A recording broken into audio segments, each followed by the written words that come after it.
حضور نے فرمایا غلاموں پتہ ہے سب سے افضل صدقہ کون سا ہے؟ ایک صحابی کہنے لگے حضور یتیم کو دینا، فرمایا نہیں۔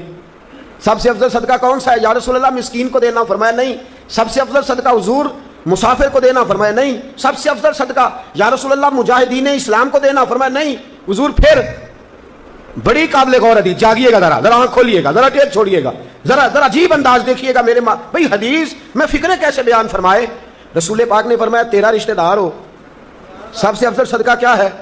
تیرا، بولیے یار، تیرا رشتہ دار ہو اور غریب ہو، حقدار ہو، اور اگلے لفظ بڑے عجیب ہیں، تیرا رشتہ دار ہو، غریب ہو اور تجھ سے ناراض ہو۔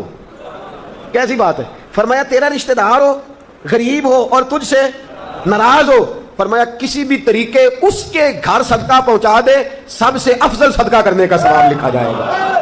محبوب پاک سید عالم صلی اللہ تعالی علیہ وسلم نے فرمایا لا يدخل الجنۃ قاطع، فرمایا جو رشتے توڑنے والا ہے جنت میں نہیں جائے گا، جو رشتے توڑنے والا ہے وہ جنت میں نہیں جائے گا۔ الذین ینقضون عہد اللہ من بعد میثاقہ ویقطعون ما امر اللہ بہ ان یوصل ویفسدون فی الارض، فرمایا جو رشتے توڑے گا وہ تو زمین میں فساد برپا کر دے گا، وہ زمین میں اولئک هم الخاسرون، یہ وہ لوگ ہیں دنیا میں بھی نقصان اٹھائیں گے۔